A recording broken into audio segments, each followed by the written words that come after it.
Mateo 26, versículos 26 al 28 dice así. Y mientras comían, tomó Jesús el pan y lo bendijo y lo partió y dio a sus discípulos y dijo: tomad, comed, esto es mi cuerpo. Versículo 27. Y tomando la copa y habiendo dado gracias, les dio diciendo: bebed de ella todos, porque esto es mi sangre del nuevo pacto, que por muchos es derramada para remisión de los pecados. ¿Qué contexto tenemos aquí? Los judíos están celebrando la Pascua. En ese contexto se celebra la última cena del Señor. Si ustedes leen el pasaje, pues pasará algo curioso, que los apóstoles le dicen al Señor: ¿dónde vamos a celebrar la Pascua? Y el Señor les dijo: vayan y miren un hombre que está cargando un cántaro con agua y síganlo, y donde lleguen díganle al Señor de la casa: ¿dónde está el aposento preparado para mi maestro para que allí podamos comer la Pascua? En resumidas cuentas, el Señor les dice eso. Van allá, se sientan a la mesa, se prepara todo para la Pascua. Los apóstoles, el Señor les dice a los apóstoles: uno de ustedes me va a traicionar. Ellos empiezan a cuestionar quién es. Y después de que Judas se levanta y se va, el Señor dice lo que acabamos de leer: parte el pan, lo pasa a los discípulos y luego parte la copa. Entonces, esto se celebró en el contexto de la Pascua. La palabra Pascua me puse a averiguar y viene del hebreo pesar, que significa un paso o un salto.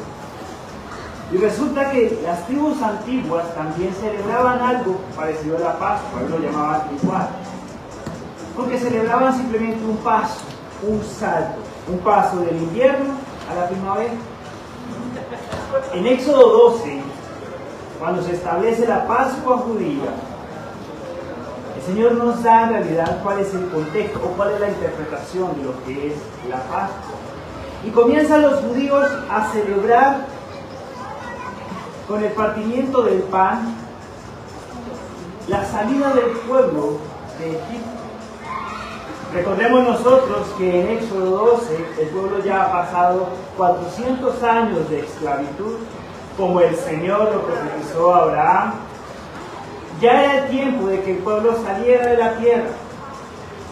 Y el Señor endureció el corazón de Faraón, y Faraón también endureció su corazón, para que el pueblo no saliera de manera fácil, y para que el Señor con mano poderosa, con mano portentosa, pudiera sacar al pueblo de Egipto.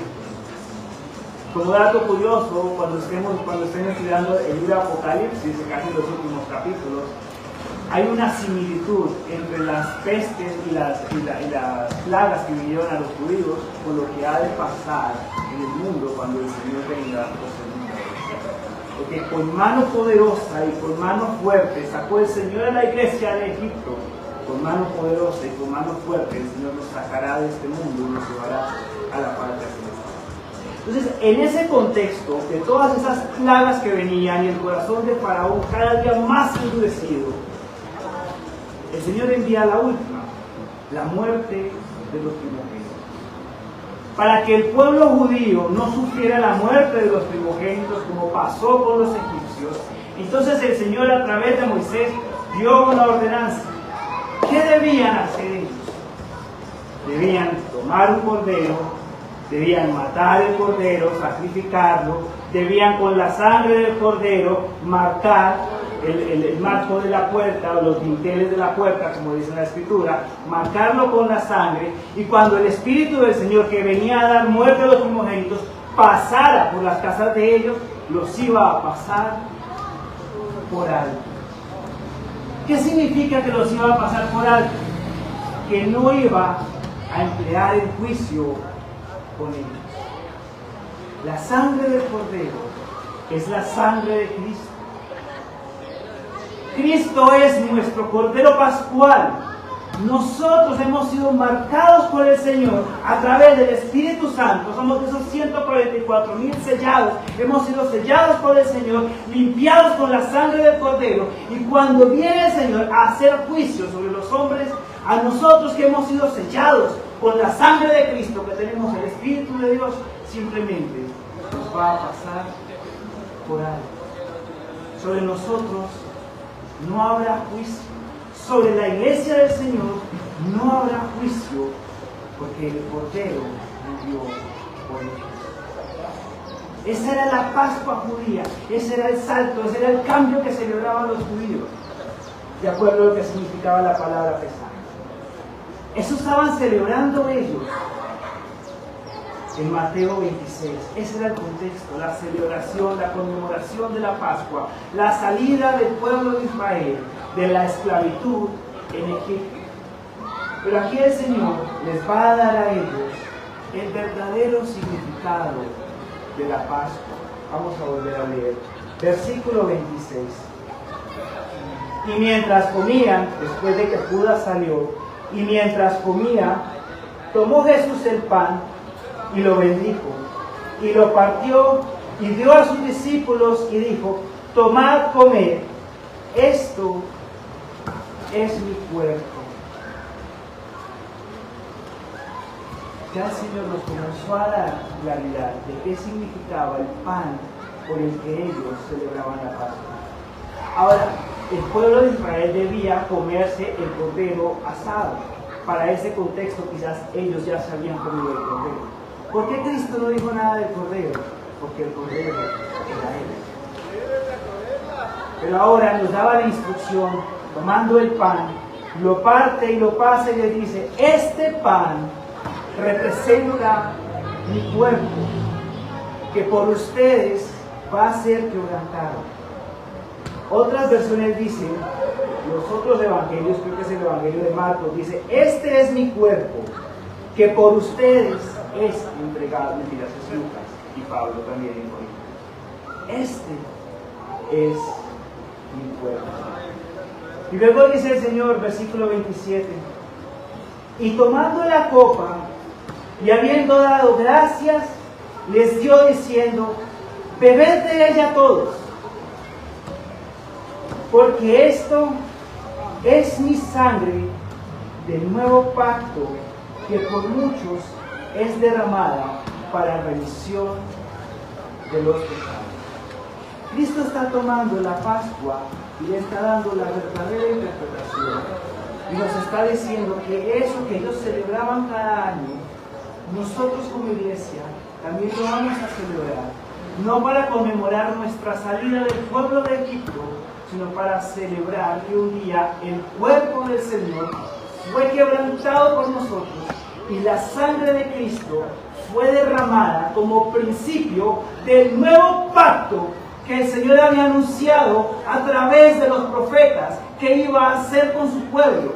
Acuérdense que el Señor dijo a través de Jeremías y a través de Zacarías que Él iba a hacer un nuevo pacto, un pacto de paz con su pueblo, que iba a ser muy diferente al pacto con Moisés, porque en este nuevo pacto se prometía salvación, redención y vida eterna, porque en este nuevo pacto la ley no iba a estar escrita en la piedra, sino que iba a estar escrita en los corazones del pueblo, y que en este nuevo pacto ninguno del pueblo se iba a volver detrás de ídolos extraños, sino que iban a adorar al Señor. Y en este nuevo pacto el Señor prometía que el pueblo iba a entrar a la tierra prometida.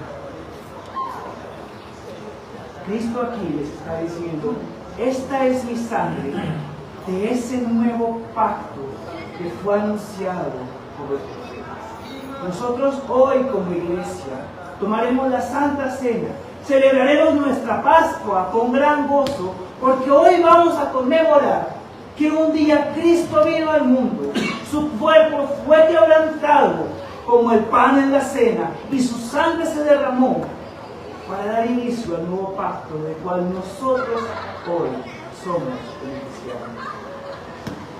La palabra en el original que se usó en el versículo 28 es esta. Vamos a mirarla, voy a leerlo de la Biblia textual.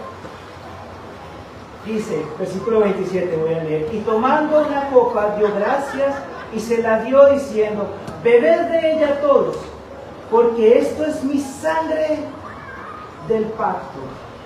Cuando el Señor instauró el pacto con Moisés, por allá en Éxodo 24:8, Moisés dijo, he aquí la sangre del pacto.